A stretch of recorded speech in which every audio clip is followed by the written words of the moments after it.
Hello students, my self service question. और आज हम लोग C++ का नेक्स्ट सेक्शन देखेंगे, जिसमें देखेंगे डेटा अब्स्ट्रैक्शन, या कह सकते हैं कि अब्स्ट्रैक्ट क्लास या जावा उसमें C++ में अब्स्ट्रैक्शन कैसे अचीव किया था। ठीक है, C++ की बात करें तो अब्स्ट्रैक्शन के बारे में पहले समझना है। अब्स्ट्रैक्शन मतलब क्या हुआ? चीज़ों को हाइड करना या एक्सेसिबिलिटी डिसाइड करना कि वो डेटा कहाँ तक एक्सेसिबल हो सकता है। तो चीज़ों को हाइड कैसे किया जाएगा, इसका कॉन्सेप्ट ही कहलाता है अब्स्ट्रैक्शन। तो ये कॉन्सेप्ट कहाँ से आया? ओप्स प्रोग्रामिंग से। ऑब्जेक्ट ओरिएंटेड प्रोग्रामिंग स्ट्रक्चर जो हम लोगों ने स्टार्टिंग पढ़ा था, तो उसमें कई सारे ऑप्शन थे, आपको पता होगा। Inheritance, polymorphism, abstraction. ठीक है, तो उसका एक पार्ट है अब्स्ट्रैक्शन। इसका कॉन्सेप्ट क्या है? In which programmer is able to hide details और प्रोग्रामिंग लॉजिक। इन जो भी प्रोग्रामिंग लॉजिक्स होंगी और जो डेटा या इन्फॉर्मेशन होगा कोड का या क्लास का, उसको क्या कर सकते हैं? हाइड कर सकते हैं। अब क्वेश्चन बनता है क्यों हाइड कर सकें? हाइड करेंगे तो बेनिफिट क्या होगा? बेनिफिट ये होगा कि कोई भी सामने वाला पर्सन उसकी बिजनेस लॉजिक को या प्रोग्रामिंग लॉजिक को नहीं समझ सकता कि ये कैसे काम कर रहा है। ठीक है, अब इसको अचीव करने का दो तरीका है। ठीक है, ठीक है, इसको अचीव करने का दो तरीका, एक है इंटरफेस या अब्स्ट्रैक्ट क्लास और दूसरा है डेटा अब्स्ट्रैक्शन। तो डेटा अब्स्ट्रैक्शन ऑलरेडी हम लोगों ने पढ़ चुके हैं। ठीक है, कैसे अचीव किया था? Access specifier. ठीक है, याद है हम लोगों ने एक वीडियो बनाया है एक्सेस स्पेसिफायर नाम का, जिसमें वही abstract, public, private private and protected protected ठीक है, तो ये प्रोटेक्टेड, पब्लिक एंड प्राइवेट, इनका जो कॉन्सेप्ट हमने दिया है, यही कहाँ से आया है? डेटा अब्स्ट्रैक्शन से है। ठीक है, तो अब्स्ट्रैक्ट क्लास इंटरफेस कॉन्सेप्ट को हम लोगों को इसमें समझना है, और ये हमने आपको वीडियो बना के पहले दे दिया, तो आप इसको देख लीजिएगा। डेटा अब्स्ट्रैक्शन को समझना है, यानी डेटा को कैसे एक क्लास से दूसरी क्लास में जाने से रोका जाए, कैसे उसको हाइड किया जाए, कहाँ तक उसकी विजिबिलिटी हो। इनहेरिटेंस के कॉन्सेप्ट में मैंने इसको समझाया था। अब आज हम लोग को पढ़ना है अब्स्ट्रैक्ट क्लास या इंटरफेस कैसे अचीव किया था। ठीक है, तो अब्स्ट्रैक्शन का अगर रियल लाइफ में एग्जाम्पल समझें तो जैसे हमारे मोबाइल में क्या होता है? दो बटन्स होते हैं। जब हम कोई भी कॉल करते हैं, मेरे पास कॉल आती है, तो हमने देखा होगा दो बटन्स आते हैं, एक रेड बटन, एक ग्रीन बटन। ग्रीन बटन जब हम क्लिक करते हैं, ग्रीन बटन पे जब टच करते हैं, तो ग्रीन बटन क्या होता है? हमारी कॉल को रिसीव कर लेता है, और जब रेड बटन पे क्लिक करते हैं तो रिसीव हमारा डिस्कनेक्ट कर देता है। अब क्वेश्चन ये बनता है कि जो रेड बटन और ग्रीन बटन से ये काम हो रहा है, हमें नहीं पता, यानी यूज़र को नहीं पता है कि इंटरनल रेड बटन करने पे कौन सा फंक्शन कॉल होगा, क्या काम हुआ होगा, कैसा कोड चला होगा, ये हमें पता नहीं है। ठीक है, तो ये जो कॉन्सेप्ट, जो हाइड हुआ डिटेल, जो हमें नहीं पता चली, इसी को बोलते हैं अब्स्ट्रैक्शन करना। ठीक है, अब्स्ट्रैक्ट का मतलब आप कॉन्सेप्ट अगर नॉर्मल टर्म में समझिए तो अब्स्ट्रैक्ट का एक कॉन्सेप्ट और भी है कि अब्स्ट्रैक्ट जो होता है वो इनकम्प्लीट कहलाता है। ठीक है, तो एक बात दिमाग में रखना है कि कोई भी चीज़, अगर कोई भी क्लास अब्स्ट्रैक्ट है, इसका मतलब वो इनकम्प्लीट है। ठीक है, अब्स्ट्रैक्ट का कॉन्सेप्ट समझने से पहले समझते हैं कि इन C++ which contain at least one pure virtual function. अब आपको याद होना चाहिए वर्चुअल फंक्शन क्या थे। वर्चुअल फंक्शन मैंने पढ़ा था जिसकी डिफिनेशन नहीं होती, और प्योर वर्चुअल फंक्शन वो होते हैं, प्योर वर्चुअल फंक्शन जिसकी कोई डिफिनेशन ना हो, यानी उसका जो डिफिनेशन हो जीरो हो। आपको याद होगा हम लोगों ने उसको वर्चुअल कीवर्ड से बनाया था, तो पिछले वीडियोस में आपने अगर देखा होगा तो अपने वर्चुअल फंक्शन का मैंने वीडियो बना के रखा है। आप उसको पॉलीमॉर्फिज्म कॉन्सेप्ट मैंने इसको समझाया था, तो आप एक बार देख लीजिएगा कि प्योर वर्चुअल फंक्शन अगर आपको नहीं पता तो समझ में आ जाएगा।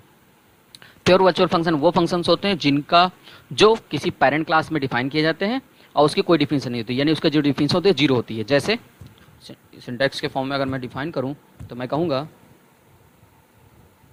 सिंटैक्स के फॉर्म में कि फंक्शन का नाम, ठीक है, या रिटर्न टाइप, तो मैं कह सकता हूँ एग्जांपल में सीधे लिख दे रहा हूँ, या चलिए रिटर्न टाइप ही लिख देते हैं। रिटर्न टाइप फंक्शन का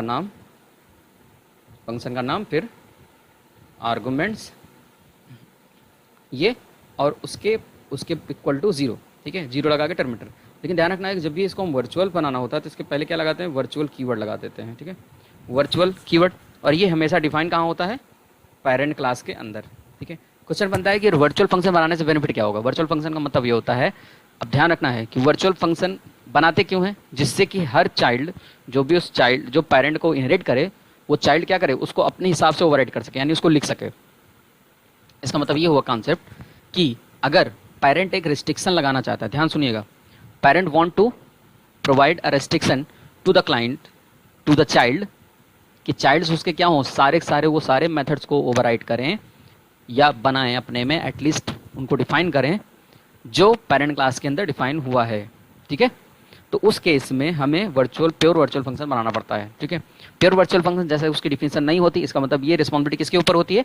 चाइल्ड के ऊपर। अब ध्यान रखने वाली बात यह है कि चाइल्ड को अगर आपने पेरेंट को इनहेरिट किया, यानी पेरेंट को इनहेरिट कर लिया चाइल्ड ने, ठीक है, तो चाइल्ड की रिस्पॉन्सिबिलिटी होगी, किसकी? चाइल्ड की रिस्पॉन्सिबिलिटी होगी कि जितने भी वर्चुअल फंक्शन पेरेंट में बने हुए हैं, किस में बने हुए हैं? पेरेंट में, उनको ओवरराइड मस्ट है कि करे। अगर उसने नहीं किया, तो वो उस क्लास का ऑब्जेक्ट नहीं बन सकता है और वो क्लास भी अब्स्ट्रैक्ट कहलाएगी। ठीक है, अब्स्ट्रैक्ट का मतलब ही हो गया क्या? इनकम्प्लीट। और ध्यान रखना है कि जब भी कोई भी क्लास इनकम्प्लीट होती है तो उसका कोई भी ऑब्जेक्ट नहीं बनेगा। इट मीन्स, एक मैं नोट पॉइंट करके लिख देता हूँ, the abstract class cannot be instantiated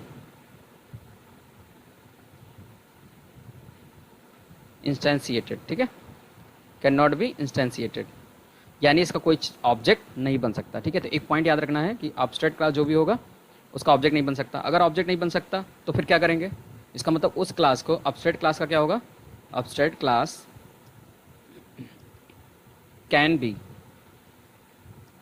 used by inheritance of child class. ठीक है, यानी चाइल्ड क्लास के द्वारा उसको क्या किया जाएगा? इनहेरिट किया करके ही यूज किया जा सकता है। ठीक है, इन बातों को ध्यान रखना है। ठीक है, और एक पॉइंट मैंने बताया कि अगर आपने एब्स्ट्रैक्ट क्लास वर्चुअल फंक्शन को ओवरराइड नहीं किया, ठीक है, तो क्लास बिकम, यानी चाइल्ड बिकम एब्स्ट्रैक्ट। ठीक है, अगर किसी पेरेंट क्लास के अंदर जो मेथड्स बने हैं उसको चाइल्ड ने ओवरराइड नहीं किया तो वो क्लास भी क्या हो जाएगी? वो चाइल्ड भी क्या हो जाएगा? एब्स्ट्रैक्ट हो जाएगा। अब क्वेश्चन बनता है इसकी ज़रूरत ही क्या है? ठीक है, ज़रूरत ये है कि अगर पेरेंट चाहता है कि ये प्रॉपर्टी, जो प्रॉपर्टी मैं डिफाइन करना चाहता हूँ, वो सारे मेथड्स सारे चाइल्ड के अंदर होना ज़रूरी है। जैसे एक क्लास है सेव, ठीक है, एग्जाम्पल, या मैं छोटा सा एग्जाम्पल लेता हूँ एग्जाम्पल के तौर पे। ठीक है, जैसे है एक कार है, ठीक है, कार नाम की क्लास है। कार ने क्या किया? कुछ प्रॉपर्टीज़ डिफाइन करी कि माइलेज होना चाहिए, ब्रेक होना चाहिए, गियर होना चाहिए, ठीक है, बैक गियर होना चाहिए, बैक गियर होना चाहिए। अगर ये प्रॉपर्टीज डिफाइन किया और वो चाहता है कि सभी के पास ये प्रॉपर्टीज हों, सारे मेथड्स ओवरराइड करना पड़े, ठीक है, तो कार क्या करेगा? इन सभी को बना देगा वर्चुअल, यानी इन सब के डिफिनीशन क्या दे देगा? वर्चुअल बना देगा। वर्चुअल क्यों बनाएगा? क्योंकि उसको पता है कि सबका माइलेज, सबका ब्रेक गियर और बैक गियर करने का जो तरीका होगा वो अलग अलग हो सकता है। ठीक है, तो क्या करेंगे? इसको वर्चुअल बना देंगे। ठीक है, अब कार के जितने भी चाइल्ड होंगे, जैसे निसान, टोयोटा, ठीक है, मारुति, ठीक है, ये सब क्या करेंगे? ये सब इस क्लास के प्रॉपर्टीज़ को, ये सब कार हैं, ये सब क्या करेंगे? इसको ओवरराइड करेंगे। अगर ओवरराइड नहीं करेंगे तो ये सब भी क्या हो जाएंगे? एब्स्ट्रैक्ट क्लास हो जाएंगे और इनका ऑब्जेक्ट नहीं बनेगा, तो रियल में एग्जिस्ट नहीं होगा। ठीक है, तो इन बातों को बहुत ध्यान रखना है, इन बातों को अच्छे से ध्यान रखना है। अब भैया जरा इसके एग्जाम्पल पे, ठीक है, तो आपको यूज समझ में आ गया होगा। एग्जाम्पल पे अगर बात करें तो मैंने एक एब्स्ट्रैक्ट क्लास नाम का बनाया हुआ है। ठीक है, तो ध्यान समझिएगा, बहुत ही आसान है। शेप क्लास का मैंने एग्जाम्पल लिया है। ठीक है, चलिए अब आप यहाँ देखिएगा, एक क्लास बनी है शेप नाम की। ठीक है, शेप क्लास के अंदर एक मेथड मैंने दे दिया गेट डायमेंशन, यानी डायमेंशन चाहिए एक्स और वाई नाम का। ये क्लास एग्जाम्पल हम लोगों ने पढ़ लिया है पहले भी। और एक वर्चुअल एरिया नाम का एक ऑब्जेक्ट बनाया है, मतलब मेथड बना दिया प्योर वर्चुअल। ठीक है, तो ये प्योर वर्चुअल हुआ,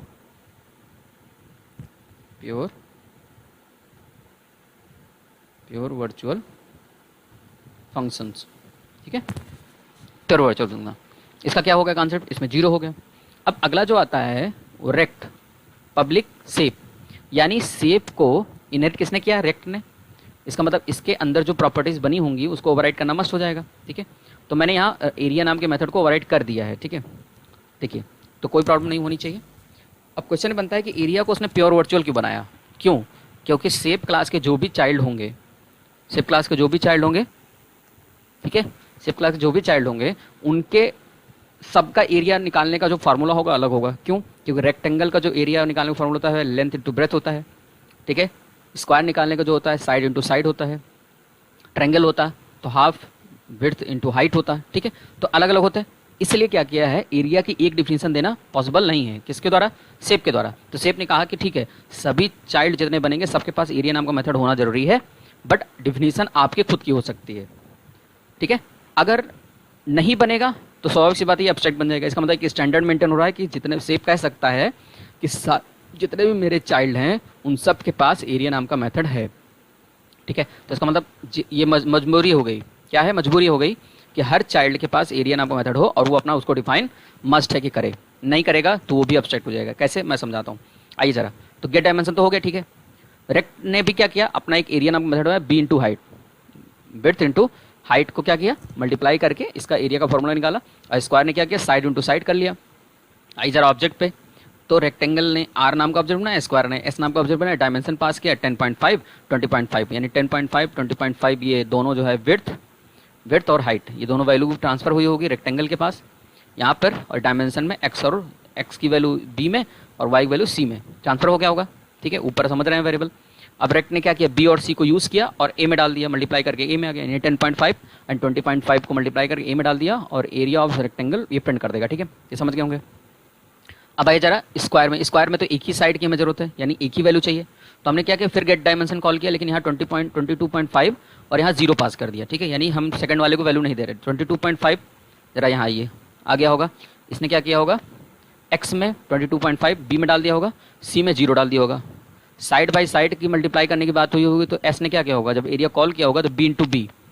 ठीक है, बी इंटू बी यानी 22.5 मल्टीप्लाई करके सी ए की वैल्यू एरिया में प्रिंट कर देगा। ठीक है, ये आप देख सकते हैं कि वैल्यू आ गई होगी। अब आइए जरा इसको मैं कंपाइल करके आपको रन करा के दिखाता हूँ। पहले कंपाइल करता हूँ, कंपाइल हो गया, मैं रन करा के दिखाता हूँ।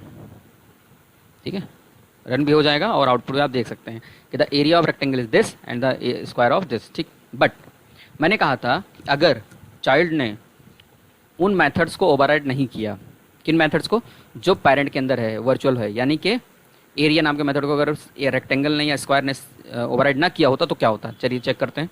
यहाँ पर एरिया नाम बना है, यहाँ पर क्या करते हैं 1 बना देते, 1 लिख देते हैं। ठीक है, यानी अलग कर दिया। यहाँ पर भी क्या करते हैं, अलग कर देते हैं। ठीक है, और यहाँ भी आके अलग कर देते हैं, यानी कॉलिंग भी कर देते हैं। ठीक है, अब आप देख सकते हैं, मैं कंपाइल करके दिखाता हूँ आपको। अब कंपाइलेशन में देखिएगा 2 एरर आ गई, चेक करिएगा 2 एरर क्या है, पढ़िएगा नीचे देखिए। यहाँ पे लिखा है can not create instance of abstract class rect. अब आप कहेंगे रेक्ट क्लास के अंदर तो मैंने कोई वर्चुअल फंक्शन नहीं बनाया, तो एब्स्ट्रैक्ट कैसे हो गया? क्योंकि मैंने आपको समझाया था अभी थोड़ी देर पहले, और दूसरे में भी देखिए वही कह रहा है, स्क्वायर को भी एब्स्ट्रैक्ट क्लास का ऑब्जेक्ट नहीं बन सकता। क्यों बन गया ये, एब्स्ट्रैक्ट कैसे बन गया, अब समझिएगा। क्योंकि इसने जब ओवरराइड इनहेरिट किया एब्स्ट्रैक्ट क्लास को, एब्स्ट्रैक्ट शेप क्लास को, तो क्या हुआ, इसने उस मेथड को ओवरराइड नहीं किया, एरिया नाम के मेथड को। ठीक है, तो यानी एरिया 1 नाम का जो मेथड है वो अलग हो गया, तो ये एरर देगा, स्वाभाविक सी बात है। अब मैं एक की प्रॉब्लम सॉल्व करके दिखाता हूँ, रेक्टेंगल की, देखिएगा तो आपको समझ में आ जाएगा। ठीक है, अब एक एरर आएगी स्क्वायर के केस में, ध्यान से देखिएगा।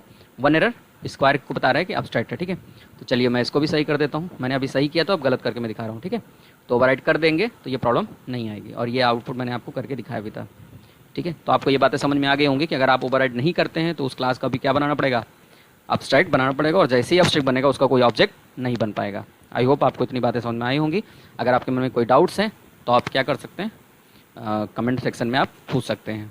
अब यहाँ पर इंटरफेस का मतलब क्या है, जब एक से ज़्यादा वर्चुअल मेथड्स हो जाएंगे और सारे के सारे मेथड क्या हो जाए, वर्चुअल हो जाए, तो एब्स्ट्रैक्ट इंटरफेस के कॉन्सेप्ट में आ जाएगा। ठीक है, और उसको फिर वही कॉन्सेप्ट वही है कि सारे मेथड क्या करना पड़ता है, ओवरराइड करना पड़ता है। ठीक है, चलिए, थैंक्स फॉर वॉचिंग।